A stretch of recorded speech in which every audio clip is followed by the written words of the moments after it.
कई सारे सवाल हैं। भारतीय जनता पार्टी की सरकार को, यानी मोदी सरकार को लगभग 6 साल पूरे हो चुके हैं और मोदी सरकार पार्ट 2 को लगभग 1 साल पूरा हो गया है। आपके मन में जो सवाल है, आपके दिल में जो सवाल है, आपका नुमाइंदा बनकर आज ये सवाल मैं पूछूंगा बीजेपी के राष्ट्रीय अध्यक्ष जगत प्रकाश नड्डा से, यानी कह सकते हैं सामान्य भाषा में बीजेपी के बॉस जेपी नड्डा हमारे साथ लाइव और एक्सक्लूसिव हैं। नड्डा जी, आपका स्वागत है। पटना से अपना राजनीतिक सफर शुरू करने वाले बीजेपी के सामान्यकर्ता से अध्यक्ष बने जेपी नड्डा की कहानी भी हम आपको आज बताएंगे, लेकिन आज देश के जो ज्वलंत मुद्दे हैं उन सवालों के जवाब भी पूरे जानेंगे जगत प्रकाश नड्डा जी से। नड्डा जी, आपका अभिनंदन है न्यूज 18 नेटवर्क पर। एक तरफ मोदी सरकार को 1 साल पूरा हो रहा है और 1 साल की कामयाबियां हैं, तो दूसरी तरफ इस कोरोना काल का क्रिटिसिज्म भी है। कैसे देखते हैं आप दोनों को? देखिए, सबसे पहली बात तो ये है कि प्रधानमंत्री मोदी जी के नेतृत्व में जो उनका कार्यकाल 6 वर्ष का, मोदी 1 और मोदी 2, जो दूसरा कार्यकाल का 1 साल, इस 6 वर्षों में उन्होंने 6 दशक के जो गैप था उसको पाटा है। He has bridged the gap of 6 decades in 6 years। आप याद कीजिए 2014 को पॉलिसी पैरालिसिस, सिस्टम क्रम्बल कर रहे थे, एडमिनिस्ट्रेशन एक तरीके से क्रम्बल डाउन सिचुएशन में था, कोई एक्टिविटी आगे बढ़ नहीं रही थी, इंफ्रास्ट्रक्चर एक जिसको बोलते हैं कि रुक सा गया था उसके डेवलपमेंट का। वहां से मोदी जी ने इस कार्य को आगे बढ़ाया और देश को गति दी, और देश के गति के साथ साथ बहुत आयामों को उन्होंने टच करते हुए गरीब, हमारे जो पिछड़े लोग हैं, जो marginal section of the society है, उनकी मेन स्ट्रीमिंग की, हेल्थ की दृष्टि से, एजुकेशन की दृष्टि से, सब चीज़ों को उन्होंने एड्रेस किया। और मोदी 1 के 5 साल के कार्यकाल के कारण ही हमारे को लोगों ने फिर से और अधिक मतों के साथ आशीर्वाद दिया। जहां तक दूसरा वर्ष है, मैं इसको इतिहास के पन्नों में हिस्टोरिकल ईयर मानता हूं। 2019 को it's a historical year. It was a year for accomplishment of the ideological issues long pending, जो देश 130 करोड़ का देश लंबे समय से इंतजार कर रहा था, उस सारी चीजों को पूरा किया मोदी जी के इस कार्यकाल में। और इसी कार्यकाल में एक अकल्पनीय चैलेंज भी आया, कोरोना क्राइसिस का। तो ये एक ऐतिहासिक इस दृष्टि से हुआ, अकॉम्प्लिशमेंट्स की दृष्टि से भी, और कोरोना के क्राइसिस के कारण यहां पर एक ऐसी परिस्थिति बनी जिससे लड़ने की बात थी। मैं ये महसूस करता हूं, क्योंकि मैं बाकी अकॉम्प्लिशमेंट्स के बारे में बाद में बात करूंगा, लेकिन मैं कोरोना के बारे में बात करता हूं। मोदी जी ने कोरोना को टाइमली उसको लॉकडाउन किया, और यह टाइमली डिसीजन, ये हम नहीं कह रहे हैं, दुनिया की संस्थाएं बोल रही हैं, it was a right decision at right time, और जन भागीदारी से किया। जी नड्डा जी, 1 साल सरकार को कंप्लीट हो रहा है। अभी आपने बोला 2019 एक हिस्टोरिकल ईयर रहा, लेकिन इस साल 19-20 के अंदर, लेकिन उसी साल 2019 में 300 सीटों के साथ मोदी सरकार जीत कर आती है। हरियाणा में आप लोग सरकार बनाते हैं, लेकिन गठबंधन के साथ, दुष्यंत चौटाला के साथ। महाराष्ट्र में आपका गठबंधन जीत कर आता है, लेकिन सरकार नहीं बना पाता। दिल्ली का चुनाव आप हार जाते हैं, तो कुछ लैप्सेस भी रहे, या फिर कहें तो कई जगह नुकसान भी देखना पड़ा। देखिए, आप हमेशा एक बात को कहता हूं जी, और मैं मीडिया के साथ कभी भी उसमें अपने आप को शामिल नहीं करता। कोई इलेक्शन हम जीतते हैं, आप कहते हैं सेमीफाइनल, जी, final. There is no semifinal. Every election is a different election altogether. इसलिए जब हम मोदी 2 की बात कर रहे हैं तो हम स्टेट्स की बात नहीं कर रहे हैं, हम बात कर रहे हैं केंद्र सरकार के, और रिपोर्ट कार्ड भी केंद्र सरकार के बारे में। हर इलेक्शन अलग अलग होता है। हाँ, कुछ दिक्कतें आई होंगी, लेकिन उनके कारण भी अलग अलग हैं। अब मैं मध्य प्रदेश की बात करूं, पर कोरोना की वजह से वो जश्न तो फीका पड़ गया। नहीं, बिल्कुल नहीं। कोरोना की वजह से जश्न ये अलग, तो इसको तो हम लोगों ने जश्न के रूप में मनाया ही नहीं। बिल्कुल, हम लोगों ने जश्न के रूप में मनाया नहीं। सिर्फ ये है कि 1 साल की एक्टिविटी को, ऑल्दो अकॉम्प्लिशमेंट्स हिस्टोरिकल है जी, हमने कोशिश ये की कि जनता तक 1 साल के कार्य जो मोदी जी ने किए हैं वो जाएं, वो हम वहां तक पहुंचा पाए, लेकिन जश्न का कोई मामला नहीं था और कोई हम लोगों ने उस तरीके का कार्यक्रम पार्टी ने नहीं लिया।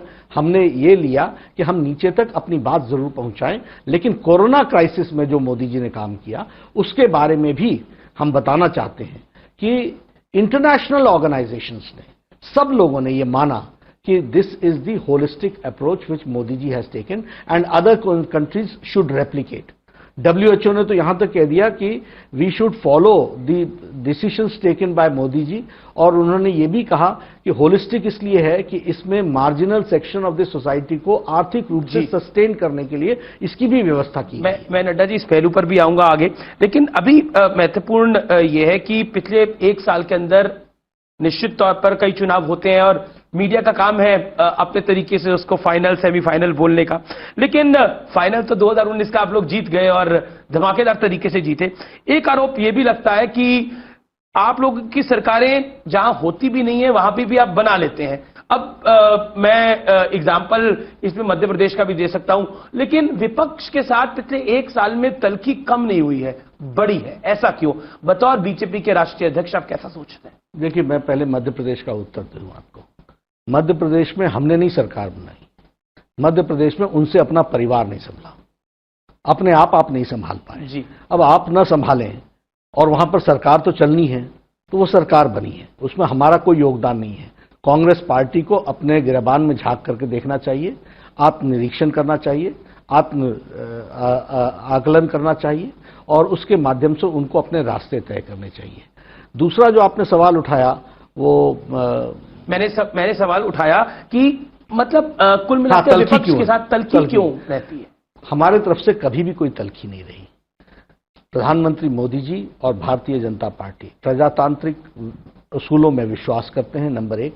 दूसरी बात, भारतीय जनता पार्टी और मोदी जी के नेतृत्व में चलने वाली सरकार जो हमारे संवैधानिक ढांचा है और विशेष करके जो फेडरलिज्म है, उस फेडरलिज्म की हम रिस्पेक्ट करके चलते हैं। आप देखिए, सर्वदलीय बैठकें होती हैं, सर्वदलीय बैठकों के साथ साथ हम कलेक्टिवली डिसीजन लेना चाहते हैं। अभी कोरोना में प्रधानमंत्री जी ने 5 बार मुख्यमंत्रियों को बुला करके बातचीत की है और सारी बातों को उनके सामने रखा है, उनके विचार भी सुने हैं। बहुत से स्टेट्स अपने अपने तरीके से उन केंद्र की गाइडलाइंस को इंटरप्रेट करते हुए भी आगे बढ़े हैं। हमने सबका सहयोग किया है। इस सारे समय में हमने कोई राजनीति नहीं की है, लेकिन हाँ, हम ये जब ये सारी तल्खी की बात आती है, तल्खी नहीं होती है। सच्चाई ये है कि ऑपोजिशन और विशेष करके कांग्रेस पार्टी बैठक में कुछ और कहती है और बाहर कुछ और कहती है। जो स्टेटमेंट मीटिंग में होती है उससे बिल्कुल विपरीत। अब जीएसटी का उदाहरण उठा के देखिए, जीएसटी में government of India has got 1 vote, it is the GST council which decides. आपने क्या क्या नाम दिए उसको, शब्दावली आपकी कैसी रही, आपने देखा जीएसटी को आपने क्या क्या नाम दिए। मैं उन शब्दों का प्रयोग नहीं करना चाहता हूं। This shows your shallowness about the issue. आपका जो सतही आपका विचार है और जो सोच है और पार्टी जिस तरीके से आप चला रहे हैं, ये आपको मुबारक हो, आप चलाएं जिस तरीके से आपको पार्टी चलानी है, लेकिन इस तरीके से देश नहीं चलता। इस तरीके कांग्रेस की समस्या है कि जब आप 370 हटाते हैं, अमित शाह पार्लियामेंट में प्रस्ताव लेकर आए, उन्होंने बोला कि सर्वदलीय बैठक नहीं बुलाई। जब आप सीए लेकर आए तो सर्वदलीय बैठक नहीं बुलाई। आखिरकार कांग्रेस को लगता है कि आप जो अपने मैनिफेस्टो में आपने लिखा उसको पहले साल में सब निपटाते चल रहे हैं, तो कांग्रेस की समस्या यह है कि आप लोग उनके साथ डिस्कस नहीं करते। ये 303 का मैंडेट भारत की जनता ने दिया है ना, 130 करोड़ जनता ने दिया है ना जी। तो हमारे को कहा है ना कि इस काम को पूरा करना है और हमने जग जाहिर करके किया है ना, हमने सबको बता करके किया है ना। इसमें डिस्कस करने के लिए क्या चीज रह गई थी? इसमें डिस्कस करने के लिए था क्या? When we have declared that we will abrogate 370, when we have declared that 35A will go, तो when we have declared that citizen amendment bill जो आज एक्ट बन गया, CAA हो गया, इसको हम इंप्लीमेंट करके देंगे।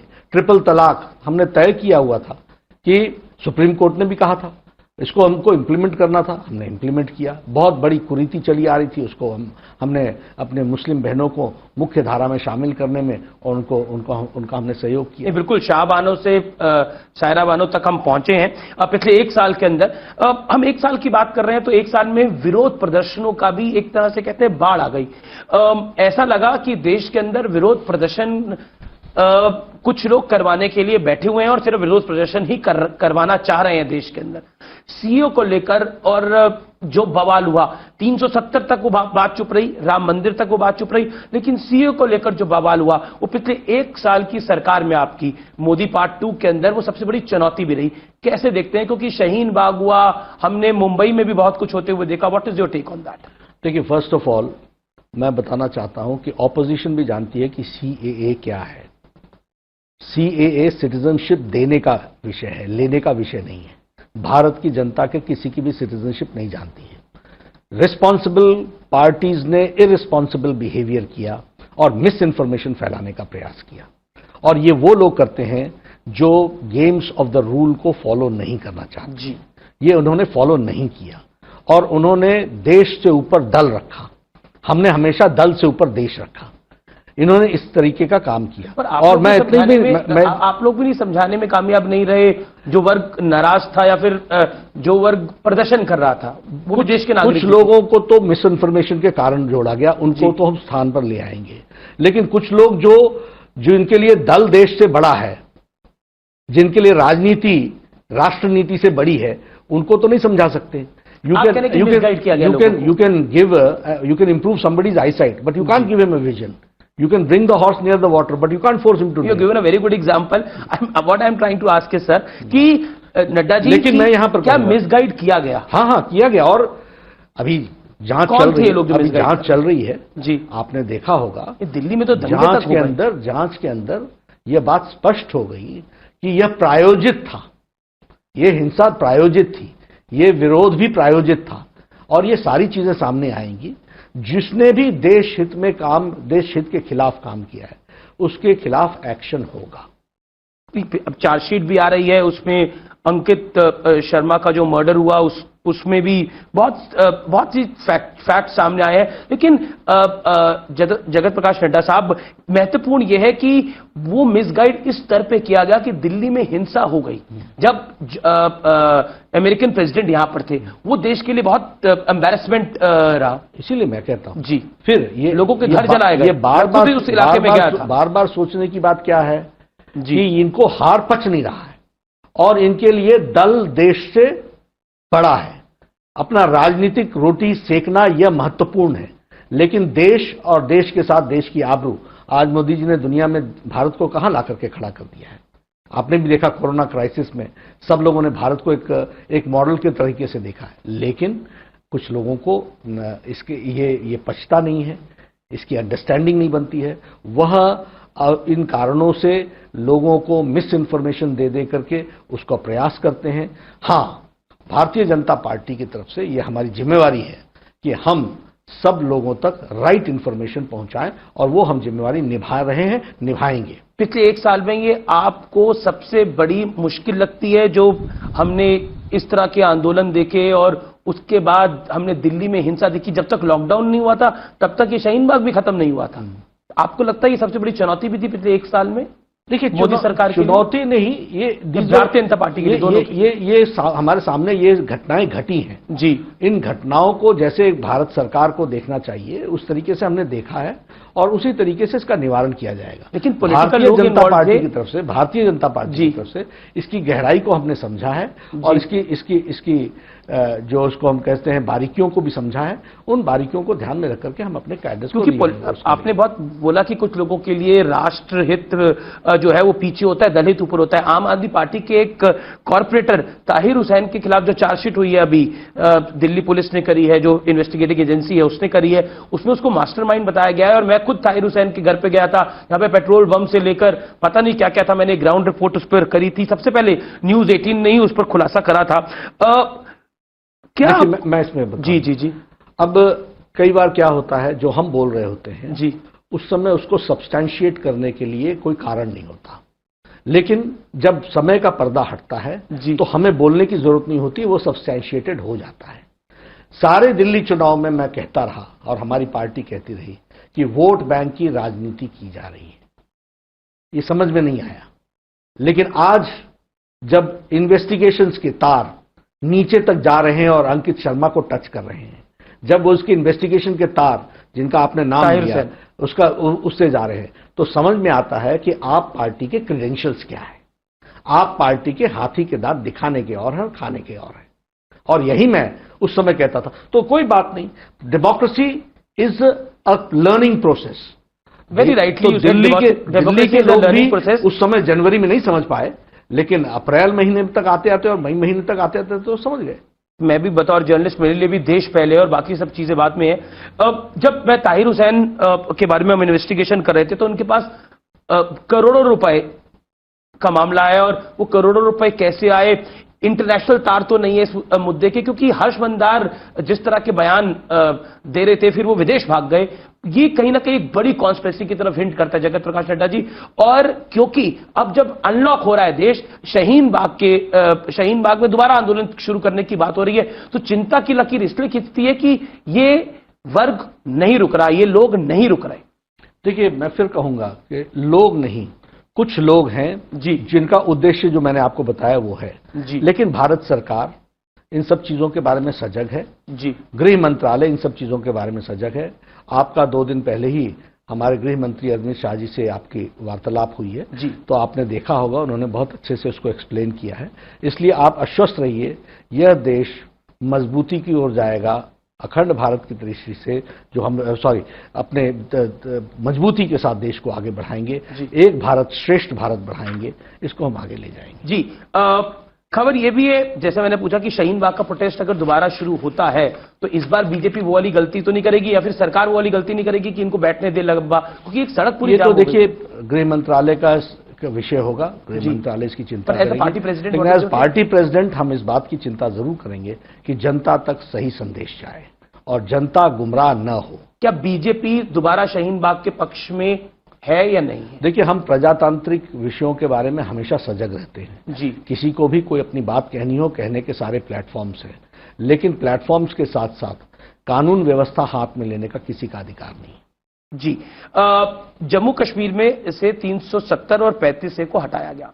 आपने इस साक्षात्कार में भी अभी थोड़ी देर पहले बोला कि ये हमने लगातार अपने मैनिफेस्टो में था, अटल बिहारी वाजपेयी के समय से, एल के अडवाणी के समय से, नरेंद्र मोदी, अमित शाह के समय तक, और अब आप पार्टी के अध्यक्ष हैं।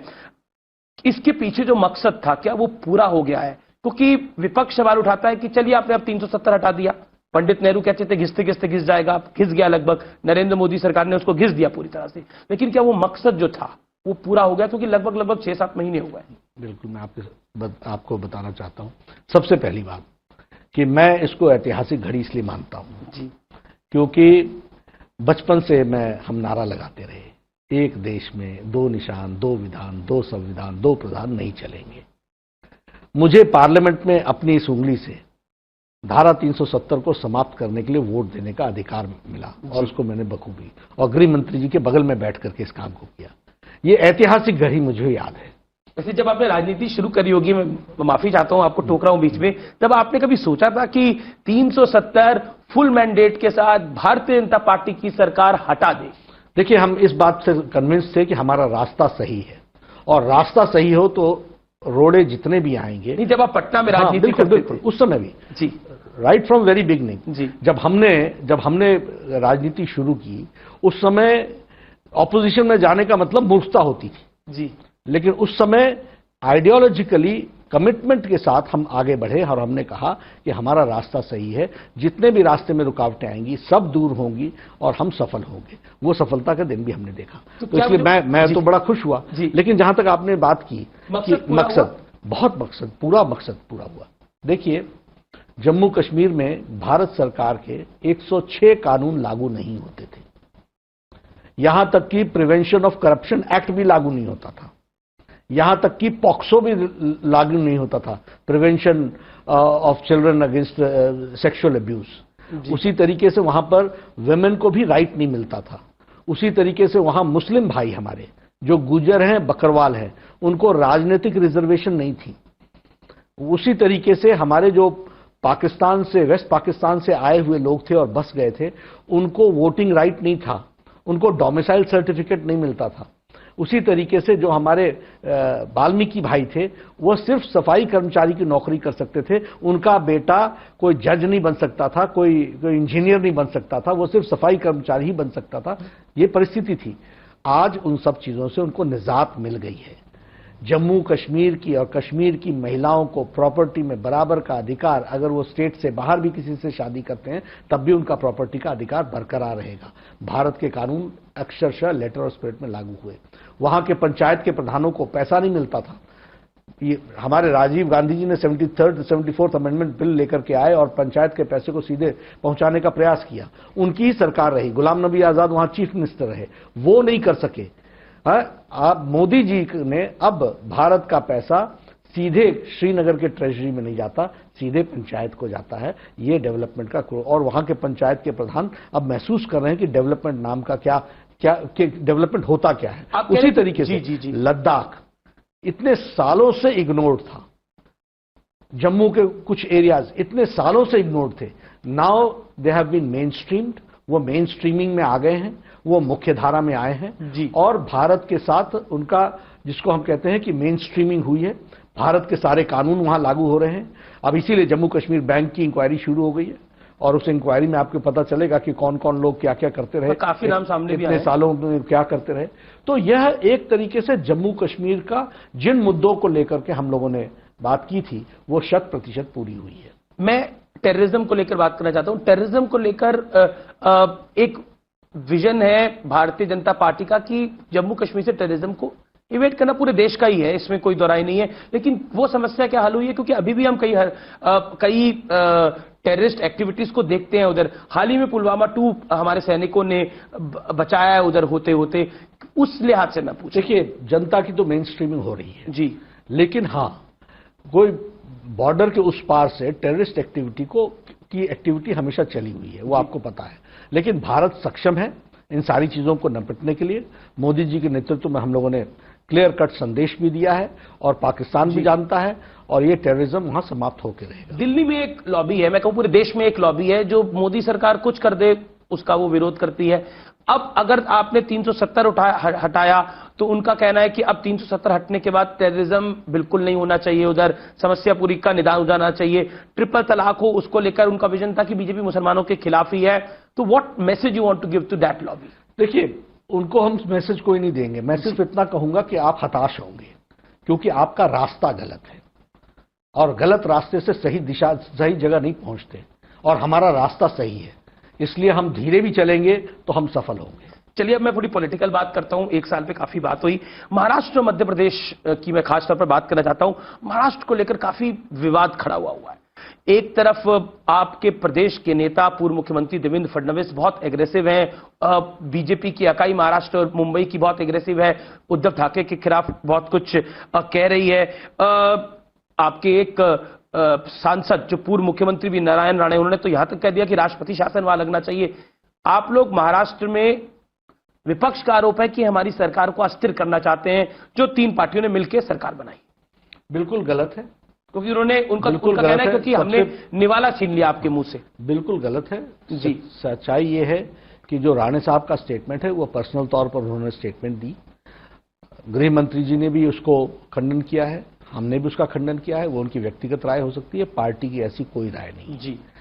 हमने कोरोना के टाइम पर भी जिम्मेदारी से सिर्फ महाराष्ट्र सरकार को समय समय पर आगाह किया है कि जो रास्ता आप कोरोना को डील करने के लिए ले रहे हैं और जिस तरीके से आपका एडमिनिस्ट्रेशन काम कर रहा है उसको दुरुस्त होना चाहिए, उसको और मजबूती से काम करना चाहिए। भारत सरकार से कोई मदद की आवश्यकता है तो आप बताइए, लेकिन हमने उनके सिस्टम को कहीं डिस्टर्ब करने का प्रयास मैं सवाल बहुत सीधा पूछ रहा हूं, बिल्कुल जलेबी की तरह नहीं इसको घुमा रहा। महाराष्ट्र में क्या मध्य प्रदेश का नाटक हो सकता है? विपक्ष को ये डर है? नहीं, उनको डर रखने की कोई जरूरत नहीं है लेकिन हां मैं फिर बताता हूं, मध्य प्रदेश में उनसे अपना घर नहीं संभला जी। तो ये वो ध्यान में अब मैं कांग्रेस के बड़े नेता हैं राहुल गांधी, वो कहते हैं कि महाराष्ट्र में हम सरकार में जरूर शामिल हैं लेकिन फैसलों में हमारी प्रमुख भागीदारी नहीं है। आप मुझसे पंजाब पे पूछिए, राजस्थान पे पूछिए, छत्तीसगढ़ पे पूछिए, ये एक प्रेस वार्ता में उन्होंने बोला। तो इसीलिए जो बतौर पत्रकार हमारा शक है वो बढ़ जाता है कि कुछ तो गड़बड़ है वहां पर। देखिए, राहुल जी की राजनीति के बारे में अंडरस्टैंडिंग क्या है ये आप जानते हैं जी। उनके बयानों को कितना आप समझ सकते हैं, उसकी गहराई में जाने का। कांग्रेस पार्टी कभी भी किसी भी दल के साथ जब सरकार बनाती है जी। तो उसका इतिहास ये है कि वह धोखा देती है, वह हमेशा उसमें दिक्कत पैदा करती है। ये उनका मामला है, ये वो जाने। लेकिन हाँ, इतिहास इस बात का गवाह है कि they never see to it that any alliance government should be comfortable. देखिए, जब मेरा ये सवाल आपसे इसलिए है क्योंकि मध्य प्रदेश के अंदर जब आप अध्यक्ष बने उसके बाद जिस तरह से कांग्रेस की वहां पे सरकार गई, ऐसा आरोप लगाया जाता है कि बीजेपी ने उस सरकार को अस्थिर कर दिया, ज्योतिरादित्य सिंधिया को अपने कैंप में ले लिया और पूरा खेल रच दिया। अब आप हमें बताइए कि क्या हानि का है ये राजनीति में। आप बताइए, ये हमारे लिए संभव है कि हम किसी को पकड़ करके ले आकर के बैठा दें? जी। ये कभी संभव हुआ है? कोई आया तो अपनी मर्जी से ही आया। मैंने तो आपको बताया जो विपक्ष का। तो मैं फिर कहता हूं, विपक्ष की दिक्कत क्या है? विपक्ष की दिक्कत यह है कि विपक्ष सच्चाई को सामना करने से कतरा रहा है और सच्चाई को अंडरस्टैंड करते हुए भी उसको नकार रहा है। इसलिए उनकी जितनी भी स्ट्रैटेजी है वो सेल्फ डिस्ट्रक्टिव है। That they should understand. मैं विपक्ष में रहा हुआ हूं, लंबे समय में लंबा जीवन हमारा विपक्ष में ही गुजरा है। सबसे पहली बात यह होती है कि self control, right approach, developing the credibility. विपक्ष अपनी क्रेडिबिलिटी नहीं बना पा रहा है। पर सिंधिया साहब का टूट जाना और मतलब जो कि राहुल गांधी के बहुत करीबी थे और भारतीय जनता पार्टी में शामिल हो जाना, तो कहीं ना कहीं तो कांग्रेस परेशान होगी। मतलब सिंधिया को आपने छीन लिया उनसे। ठीक है, उनको परेशान होना, समस्या आती है, किसी के भी घर में आती है। आत्मचिंतन करना है ना, दूसरे को दोष देकर के क्या होगा? अमित शाह ने हमारी मेरे घर से कोई चीज ले जाए जी तो मैं उसको दोष दूं, ये क्यों नहीं ध्यान रखा कि हमारा घर ठीक रहना चाहिए था? It is our responsibility. Throwing the responsibility on others doesn't work. और फैक्चुअल चीजों को एक्सेप्ट करना ये तो जिम्मेवारी होगी। मैं कहता हूं कि विपक्ष की दिक्कत क्या है कि विपक्ष ने अपनी जिम्मेवारी को न निभाते हुए, सतही तौर पर काम करते हुए अपनी क्रेडिबिलिटी लूज की है। क्रेडिबिलिटी के साथ साथ उनकी जितनी स्ट्रैटेजीज हैं वो सेल्फ डिस्ट्रक्टिव है जी। और इसके साथ साथ मैं ये जरूर कहना चाहूंगा कि वह कोई अच्छी तस्वीर अब उनकी पार्टी के बारे में भी और देश के लिए भी कोई अच्छा उपकरण नहीं बन पा रहे। मैं अमित शाह को कोट करना चाहता हूं यहां पर। हाल ही में गृह मंत्री अमित शाह ने न्यूज 18 नेटवर्क के ग्रुप एडिटर राहुल जोशी को एक इंटरव्यू दिया था, तो उन्होंने कहा था कि ज्योतिरादित्य सिंधिया पर उनसे सवाल पूछा गया तो उन्होंने बोला कि कांग्रेस के नेतृत्व पर उनकी पार्टी का अगर भरोसा नहीं है, इसमें मैं क्या कर सकता हूं? बिल्कुल सही कहा उन्होंने। तो क्या आपको लगता है कांग्रेस का नेतृत्व वीक है बहुत ज्यादा? अब देखिए, मैं तो सिर्फ इतना ही कहूंगा कि जो लीडरशिप है उसकी अंडरस्टैंडिंग अबाउट द सिचुएशन जी, उस अंडरस्टैंडिंग के साथ नैरेटिव तय करना, स्ट्रैटेजी तय करना और सही रास्ते से ऑपोजिशन करना, इसके लिए मन बनाना पड़ता है। ये मन नहीं है उनका, वो शॉर्टकट मेथड्स इस्तेमाल करते हैं और उसके कारण उनकी क्रेडिबिलिटी घट रही है, उनके बारे में लोगों की अंडरस्टैंडिंग घट रही है। वो कह रहे हैं और आप हमें कहीं छोड़ ही नहीं रहे, गुजरात में भी 2 एमएलए ले लिए। ऐसा है कि ये जहां तक छोड़ने का सवाल है, लोग मेरे पास आ जाए, मैं क्या करूं जी? ये तो आपको देखना है ना कि आपका घर कैसा रहता है। It is whose responsibility. कल को कोई चला जाए हमारे यहां से तो हम क्या कहेंगे? हम आत्मचिंतन करेंगे, विल थिंक अबाउट इट, हम यही कहेंगे और हम रेक्टिफिकेशन करेंगे। कांग्रेस का आरोप है कि क्योंकि आपकी सेंटर में सरकार है, आपके पास बड़ी सारी एजेंसियां है, तो एजेंसियों को घुमाकर आप कुछ भी करवा। ऐसा कुछ नहीं है। हम प्रजातांत्रिक मूल्यों पर पूरा विश्वास करने वाले लोग हैं और प्रजातांत्रिक मूल्यों पर ही काम करते हुए लंबे समय तक राजनीति में शुचिता के साथ काम किया है। एक आप बहुत बड़े पॉलिटिकल ऑब्जर्वर भी हैं, बहुत बड़ा राजनीतिक अनुभव है आपका जगत प्रकाश नड्डा जी, और उत्तर प्रदेश में इस महागठबंधन की आंधी को आपने मोदी 2 में निपटाया भी अपने तरीके से। महाराष्ट्र की सरकार का भविष्य क्या आपको दिखाई देता है? क्योंकि 3 पार्टियों की सरकार है, अलग अलग विचारधारा। उत्तर प्रदेश के बारे में कहा तो उत्तर प्रदेश में मोदी जी के प्रति लोगों की आस्था बहुत गहरी थी। हमने सिर्फ जो उसकी आस्था था उसको एक कार्य रूप देकर के वोट में परिवर्तित करने के लिए पार्टी ने काम किया और ये मोदी लहर कहिए, आंधी कहिए, तूफान कहिए, वही उसका नतीजा था जिसने महागठबंधन को डिस्ट्रॉय किया। हमने पार्टी की तरफ से जमीनी स्तर पर काम जरूर किया। महाराष्ट्र पे मेरा सवाल था मैं महाराष्ट्र सरकार का भविष्य क्या दिखता है? देखिए, वो उनके हाथों में है जी, ये उनके हाथों में है। वो अगर ठीक ढंग से काम करते हैं, जी, if they are proactive, if they work accordingly. Advertisement से देश नहीं चलता। एडवर्टीजमेंट से आप ये सोचिए कि जनता को समझ नहीं आता, ये गलतफहमी ना पालिएगा। जी, सबको मालूम होता है कि सच्चाई क्या है।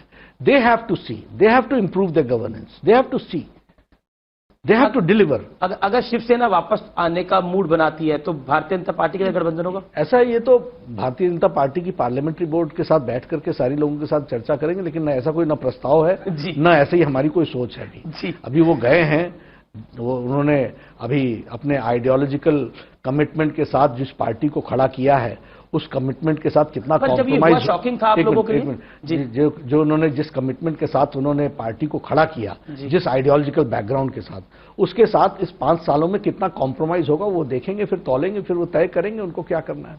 आप लोगों के लिए शॉकिंग था शिवसेना बाला साहब ठाकरे की पार्टी कांग्रेस के साथ गठबंधन कर रही है? शॉकिंग नहीं, धोखा था। धोखा था, बिल्कुल धोखा था। और हम राजनीतिक दल के लोग इन सारी इवेंचुअलिटीज के लिए तैयार रहते हैं, इसमें हमें कोई आपत्ति नहीं है। पर चुनाव लड़ने से पहले आपको नहीं लग रहा था ऐसा होगा? नहीं लग रहा था। और निश्चित रूप से चुनाव के दौरान हम लोगों ने मोदी जी के रैली से, मोदी जी ने कहा यहाँ देवेंद्र, शिवसेना की रैली में भी मोदी जी के कटआउट्स बहुत बड़े बड़े लगते थे उधर। ये दिल्ली में नरेंद्र और महाराष्ट्र में देवेंद्र, उनके सामने कहा जी, उद्धव ठाकरे के सामने मंच पर कहा, सारी चीजें बड़ी स्पष्ट थी। देवेंद्र जी के नेतृत्व में ही चुनाव लड़ा जाना था, लड़ा गया, अच्छी जीत हासिल हुई। जीत हासिल होने के बाद आप अगर धोखा दोगे तो ठीक है, राजनीति में होता है सब कुछ। हम तैयार रहे, हम इस इवेंचुअलिटी के लिए तैयार रहे जी। अब मैं और हम उनको हमेशा ये कहते हैं कि आप सरकार चलाओ। अब आपने सरकार में आप जिन बातों को लेकर के आप गए हैं, जिस टाइप का आपका अलायंस हुआ, जिस टाइप का आपका अलायंस हुआ है, हम एक बात जानते हैं, unholy alliances does not take you to holy goals. जी, मैं बढ़ता हूं आगे, कोरोना की बात करता हूं। देश में कोरोना की शुरुआत जब हुई उसके बाद लॉकडाउन हुआ, लेकिन तबलीगी जमात का मामला सामने आ गया। क्या आपको लगता है कि तबलीगी जमात ने भारत में कोरोना की स्पीड को, जो लॉकडाउन के बाद बहुत कम हो जानी चाहिए थी, उसको उतना कम नहीं किया? देखिए, इसमें तो कोई दो राय नहीं है। तो फैक्ट्स बताते हैं, फिगर्स बताती हैं। जहां जहां हॉटस्पॉट्स बने, जिन हॉटस्पॉट्स को अगर आप सर्वे करेंगे, ये आपके रिसर्च का विषय है, तो वो हॉटस्पॉट्स उसी स्थानों पर बने जहां कोरोना कैरियर्स वहां गए, उन्होंने इन्फॉर्म नहीं किया, उसमें से वो बढ़ते चले गए। और निश्चित रूप से लॉकडाउन में एक ऐसा इवेंचुअलिटी आया जिसमें कोरोना के केसेस घटने के बजाय बढ़ने लगे। लेकिन हमारे को हेल्थ सिस्टम पर बड़ा भरोसा रहा और सभी प्रदेश की सरकारों ने अपने अच्छा काम किया, उसको हम ओवरकम कर पाए हैं। और उन हॉटस्पॉट्स में भी कंटेनमेंट जोन को भी हम संभाल पाए हैं। पर तबलीगी जमात ने, आप मानते हैं कि उसने भी इसको बढ़ाया? बिल्कुल। और उसमें मतलब ये हम नहीं मानते जी, कि सारी मीडिया आंकड़े मानते हैं, सारी मीडिया मानती है, सब लोग मानते हैं कि जहां जहां वो गए, अब इसमें कोई दो राय नहीं है। पर मौलाना साहब गिरफ्तार क्यों नहीं हुए अभी तक? अब ये तो गृह मंत्रालय इसकी सारी चिंताएं कर रहा है। एक ही बात मैं आपको हमेशा कहता हूं कि यहां कोई गलत करने वाला बचेगा नहीं, और जिसने सही किया होगा उसको कोई प्रताड़ना नहीं होगी। और जुडिशियरी भी यहाँ की इंडिपेंडेंट है, इसलिए जुडिशियरी भी पूरा अपना स्टैंड लेकर के चलेगी और भारत की सरकार पारदर्शिता के साथ काम कर रही है। राम मंदिर का डिसीजन आया, उसके बाद जैसे former chief justice Ranjan Gogoi को राज्यसभा भेजा गया, मनोनीत करके भेजा गया, उसके ऊपर कांग्रेस ने बहुत सारे सवाल खड़ा कर दिए। क्योंकि आपने जुडिशरी की बात करी तो इस पर मैं सवाल ये हमेशा खड़ा करते रहेंगे, लेकिन 5 जजेस का बेंच जी सर्वसम्मति से अपना फैसला देता है, विद आर्ग्यूमेंट्स देता है जी। ये फैसला ऐसा नहीं है जिसमें आर्ग्यूमेंट्स नहीं हुए, सारे आर्ग्यूमेंट्स रखते हुए। और उसमें हमारे एक मुस्लिम भाई भी जज के रूप में रहते हैं, सब लोग मिल करके देते हैं। ये जुडिशरी की इंडिपेंडेंस का एक जीता जागता तस्वीर है। अंतर्राष्ट्रीय जुडिशरी में भी इस बात को माना गया है कि भारत ने बहुत मैच्योर तरीके से इन चीजों को हैंडल किया है। जी, मैं बढ़ता हूं आगे। हाल ही में दुनिया के तमाम देशों ने, WHO ने, बिल गेट्स ने और दुनिया की कई बड़ी एजेंसियों ने तारीफ करी कि भारत ने समय पर लॉकडाउन कर दिया है। लेकिन कांग्रेस पार्टी, राहुल गांधी कह रहे हैं कि जब लॉकडाउन करना चाहिए था तब करा नहीं, जब अनलॉक नहीं करना चाहिए था तब अनलॉक कर दिया, यानी मोदी सरकार में कंफ्यूजन है। ऐसा है, कंफ्यूजन उनके अपने में है जी। उनके मन में, उनके दिमाग में। और मैं फिर कहता हूं, राहुल गांधी जी की इस मामले में जानकारियां भी सीमित हैं और अंडरस्टैंडिंग भी सीमित है। Limited information and limited analysis about the whole situation, ये उनकी दिक्कत है। और ठीक है, मीडिया में उनको स्पेस मिलता है, इसलिए सुबह उठ के लैपटॉप के सामने कुछ भी बोल सकते हैं। That is a different thing all together. आप जरा सारी चीजों को एनालाइज कीजिए, क्या रिस्पॉन्सिबिलिटी। सोनिया गांधी भी कह रही है, दोनों की आप एनालाइज कर लीजिए। आप किस तरीके से इन्होंने कोरोना क्राइसिस को देखा है। कोरोना क्राइसिस में सिवाय पॉलिटिक्स के इन लोगों ने कुछ नहीं किया, लिप सर्विस एंड पॉलिटिक्स। जब हम लॉकडाउन लगाया, और मजदूरों के साथ एक फिल्म भी बनाई थी राहुल गांधी ने, आऊंगा उस पर भी जी। जब लॉकडाउन हुआ तो कह रहे थे कि क्यों लगा रहे हो। ये नहीं ध्यान में लिया कि राजस्थान ने पहले लगा दिया है, पंजाब ने पहले लगा दिया है, छत्तीसगढ़ ने पहले लगा दिया है। या तो आपकी वो बात नहीं सुनते हैं, या आप उनको नहीं समझ पाते हैं, कहां किस दुनिया में है आप जानिए। उसके बाद जब लॉकडाउन कंटिन्यू हो रहा था तो कहा उठाते क्यों नहीं।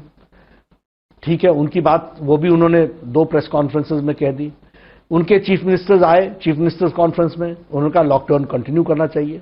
यहां तक कह दिया कि हम तो कंटिन्यू करेंगे, यहां तक कह दिया कि हम तो इसको आगे बढ़ाएंगे।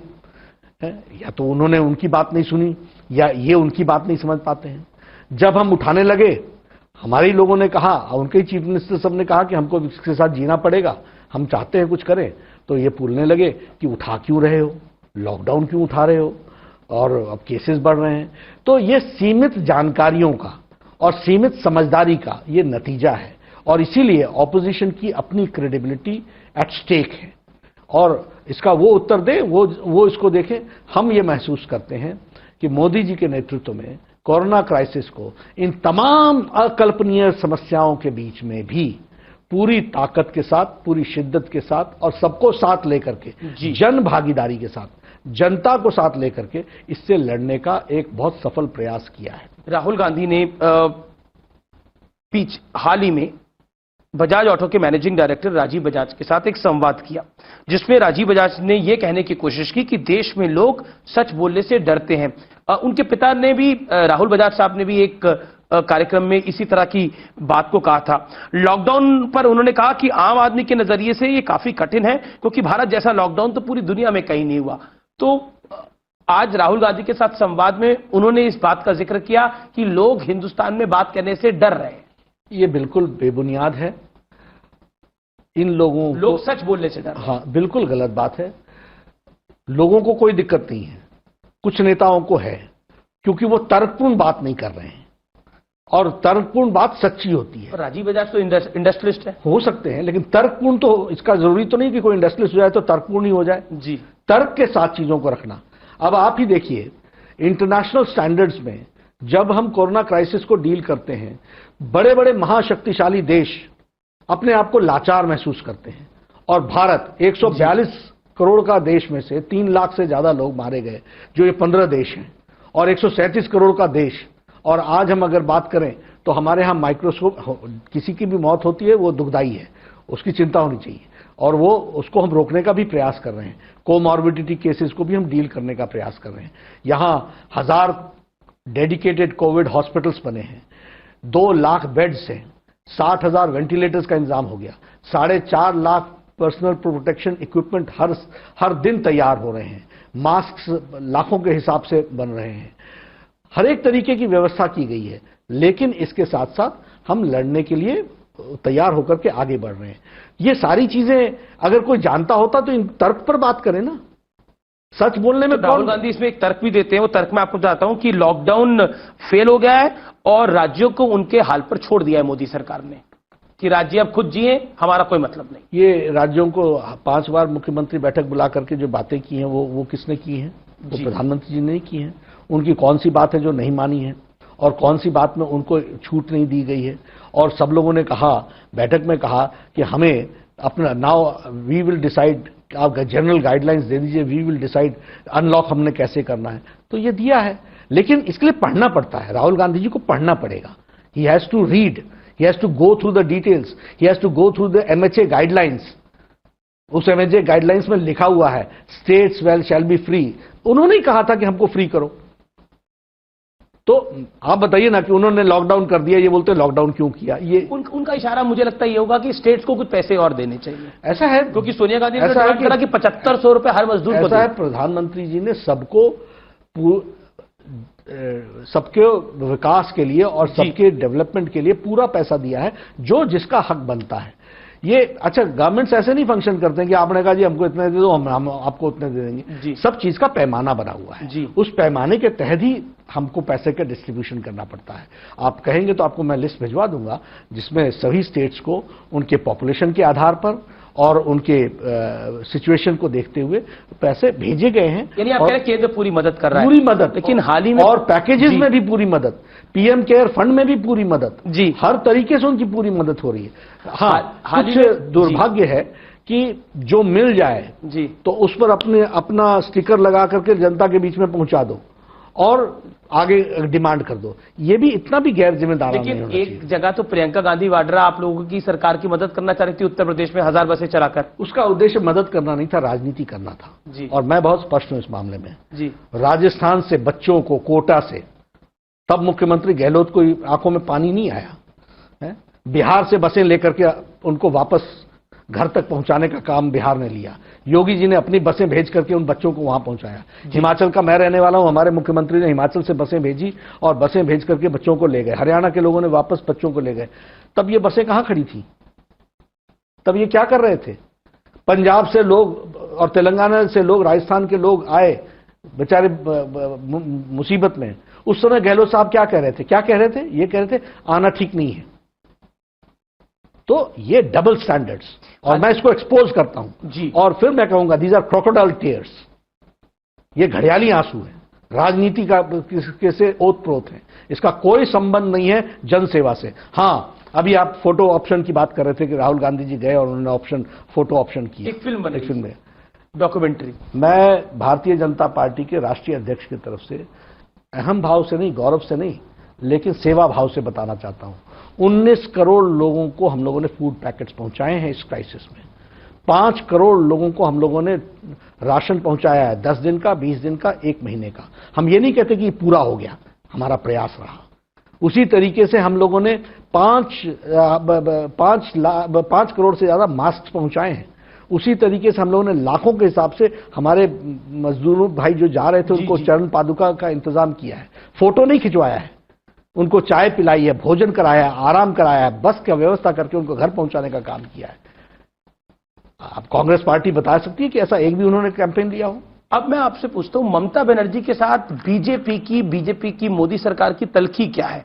क्योंकि वो तो ये तक कहते हैं कि आइए अब आप ही सरकार चला लीजिए, उन्होंने ये बात को बोला। देखिए, इस कोरोना क्राइसिस के समय में हमारा उद्देश्य तो सबकी मदद करना है जी, और सबको इस क्राइसिस से उभारना है, और उसमें हम पूरी कोशिश कर रहे हैं। ममता जी की दिक्कत यह है कि उनको गवर्नेंस से पहले ऑपोजिशन समझ में आता है जी। गवर्नेंस उनकी प्रायोरिटी नहीं है, उनकी प्रायोरिटी है ऑपोजिशन करना। मैं आपको एक उदाहरण देता हूं। जब लॉकडाउन हो रहा था, अमेरिका का क्या हाल था, स्पेन का क्या हाल था, इटली का क्या हाल था, सारे यूरोप का क्या हाल था, इवन चाइना भी नहीं बता रहा था कि उसका हाल क्या है। ऐसी स्थिति में मोदी जी ने लॉकडाउन किया। ममता जी का बयान क्या था कि सीएए से ध्यान हटाने के लिए ये कोरोना का हवा खड़ा हो गया। अभी तो एक और बयान दिया, कोरोना एक्सप्रेस भेज रहा है सेंटर। अब सुन, ये कोरोना का हवा खड़ा किया जा रहा है। What does this mean Amish ji? इसका मतलब आपको अपनी जनता की चिंता और अंडरस्टैंडिंग ऑफ द सिचुएशन, इसके बारे में आपकी जानकारियां के बारे में एक पर्दा उठता है। लोगों को पता चलता है कि आपके लिए गवर्नेंस और पॉलिटिक्स ही सब कुछ है, लोगों की सेवा करना कुछ नहीं है। हर चीज को ऑपोजिशन से देखना और हर चीज पर जिसको कहते हैं कि केंद्र के द्वारा हर मदद को शक की निगाह से देखना और उसको अवेल नहीं करना, और अवेल करना तो अपने नाम पर अवेल करना, ये सब काम आपने कोरोना के दिनों में किया है। अच्छा नहीं है। हम आज भी आपकी पूरी मदद करेंगे, जो भी मदद चाहिए वो हम देंगे, और हम देंगे मतलब मोदी जी देंगे। मैं पॉलिटिकल बात करता हूं, क्योंकि कोरोना पे हमने काफी बात करी। बीजेपी के आप एक कार्यकर्ता से अध्यक्ष बने, और इस साल आपके दो बड़े मिशन रहेंगे, यानी आने वाले साल के अंदर दो बड़े मिशन रहेंगे, एक बिहार और दूसरा बंगाल। बंगाल की लड़ाई क्या बहुत बड़ी है बीजेपी के लिए, क्योंकि आपके बहुत सारे सांसद भी वहां पर चुनकर आए हैं, और ममता बनर्जी बहुत गुस्सा भी कर जाती हैं, बहुत एग्रेसिव भी हो जाती है बीजेपी को लेकर। देखिए, हर लड़ाई बड़ी होती है जी, लेकिन हर लड़ाई को हम लड़ने के लिए तैयार हैं, सक्षम हैं। बिहार में हम लोग सक्षम तरीके से चुनाव की तैयारी कर रहे हैं। एनडीए के नेतृत्व में, नीतीश जी के नेतृत्व में हम चुनाव लड़ेंगे। बंगाल का मिशन इसलिए बड़ा है क्योंकि हर लड़ाई बंगाल की लड़ाई भी बहुत बड़ी है। चुनावी हिंसा वहां बहुत होती है, चाहे लोकसभा चुनाव हो चाहे पंचायत चुनाव हो। लेकिन हम प्रजातांत्रिक तरीके से चुनाव लड़ेंगे और प्रजातांत्रिक तरीके से चुनाव जीतेंगे। एक बात मैं बता दूं कि बंगाल में ममता जी की धरती खिसक चुकी है, लोग समझ चुके हैं, लोग कष्ट में हैं, लोग त्राहिमाम कर रहे हैं। हर चीज का राजनीतिकरण हो रहा है और राजनीति की दृष्टि से ही देखा जा रहा है। तृणमूल कांग्रेस के कार्यकर्ता कट मनी कॉन्सेप्ट को लेकर के चले हुए हैं। कट मनी कल्चर है वहां पर, आम आदमी त्रस्त है, और वह भारतीय जनता पार्टी के नेतृत्व में सुचिता की सरकार के लिए आतुर है। बंगाल की राजनीति में खासतौर पर हमने जो लेफ्ट को देखा, और जितना मैं समझता हूं, और फिर उसके बाद टीएमसी को देखा, एक रक्त चरित्र है, या फिर कोई विरोध में बात करे तो उस पर एफआईआर करा दो।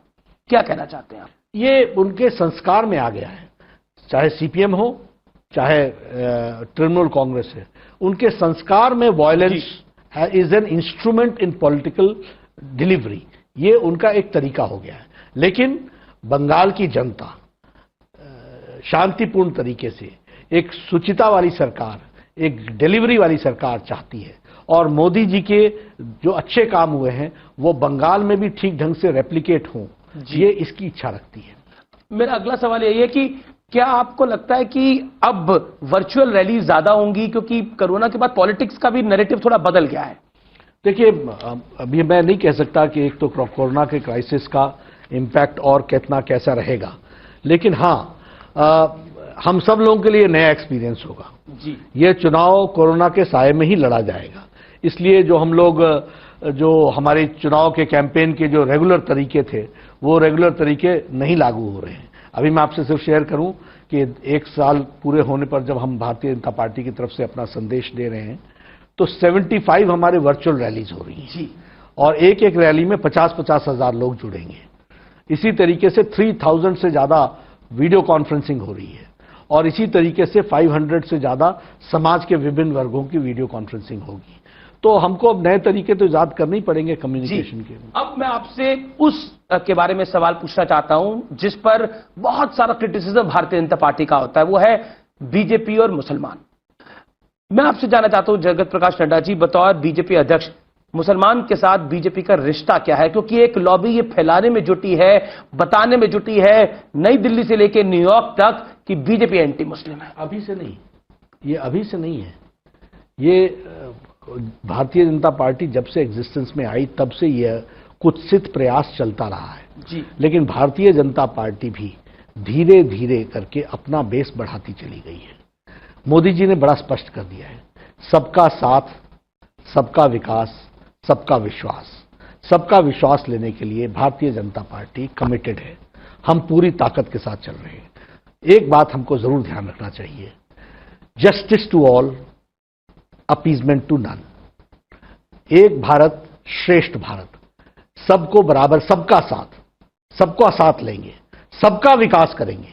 आयुष्मान भारत, आप बताइए, वर्ल्ड का सबसे लार्जेस्ट हेल्थ केयर स्कीम है, इसमें कहीं जाति पंथ आता है? आप बताइए, मुद्रा योजना, इसमें कहीं जाति पंथ आता है?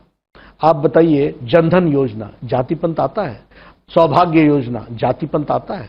उज्ज्वला योजना, ज्यादातर इसके फायदा हमारे मुस्लिम भाई, दलित भाई लोगों ने लिया है, आयुष्मान भारत में लिया है, क्योंकि जो marginal section of the society होता है उसको हम लोग मदद करने की कोशिश कर रहे हैं। मोदी जी ने सबका साथ दिया है, सबका विकास किया है, और सबका विश्वास हम लेके रहेंगे। तो क्यों मुसलमानों को आप पर भरोसा नहीं होता?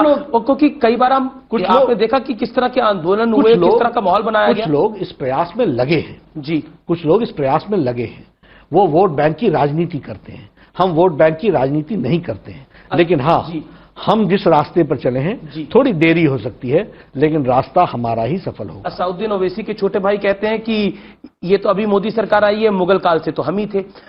ऐसी बात अबू आजमी ने मेरे एक कार्यक्रम में करी।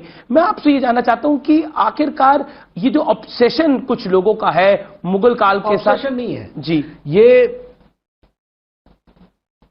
छोटी राजनीति को ध्यान में रख करके जी अपने इलेक्टोरेट को गुमराह करके अपनी कुर्सी बचाने का और कुछ नहीं है। नहीं, सीए के विरोध में हैदराबाद में जी जो इनका इलेक्टोरेट है वो इंटैक्ट रहे, इसलिए ऐसे भाषण ये देते हैं, लेकिन यही देश भर के मुस्लिमों की प्रतिबिंब है, गलत है। सीए के विरोध के दौरान एआईएम के एक वरिष्ठ नेता हैं वारिस पठान, उन्होंने बोला 15 करोड़ बनाम 100 करोड़, यानी उनका इशारा मैं समझ गए। मुनव्वर राणा ने लिखा, बहुत बड़े शायर है मुनव्वर राणा, सिर्फ नेता नहीं, मुनव्वर राणा लिखते हैं कि भारत में 100 करोड़ जानवर और 35 करोड़ इंसान है। मैं आपकी बात से सहमत हूं। ये सिर्फ नेता नहीं है, ये एक लॉबी भी है जो लगातार ये नैरेटिव को चलाती है, पूरे देश में चलाती है। ये बिल्कुल चलाती है और दुनिया तक ले जाती है। और नहीं, अंतर्राष्ट्रीय तरफ से भी में भी पहुंचाने का इसको प्रयास करते हैं। लेकिन मैं फिर कहना चाहता हूं, हमारा रास्ता सच्चा है और हम ये भी मानते हैं कि इस तरह की स्टेटमेंट देकर के आप कुछ लोगों को तो गुमराह कर सकते हो, सारा देश और सारे मुस्लिम समुदाय का ये प्रतिबिंब नहीं है। This is not the image, और ये सबकी सोच नहीं है। हमको सब लोगों को इस बात का ध्यान में रखना पड़ेगा कि राइट माइंडेड सोच वाले लोगों को मजबूती प्रदान करनी पड़ेगी, उनको साथ लेना पड़ेगा, और उसके लिए भारतीय जनता पार्टी कमिटेड है। सबका साथ, सबका विकास, सबका विश्वास प्रधानमंत्री मोदी कहते हैं, लेकिन बीजेपी मुसलमानों को कॉन्फिडेंस में ले क्यों नहीं पा रही? हमारा प्रयास है जी, मैं फिर कह रहा हूं, हमारा प्रयास है और हम इसमें आगे चल करके सफल होंगे, क्योंकि हमारा रास्ता सही है।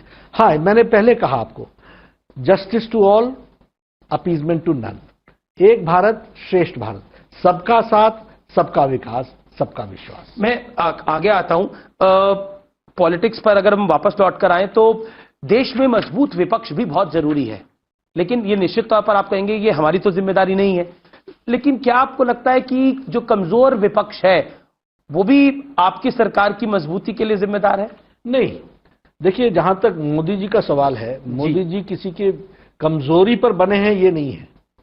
मोदी जी 130 करोड़ देश के आशीर्वाद से बने हैं और पॉजिटिव वोट से बने हैं। He is not prime minister because of negative voting, he is prime minister because of positive voting. उनको सकारात्मक वोट मिले हैं, देश सुरक्षित है उनके हाथों में, इस विश्वास के साथ मिले हैं।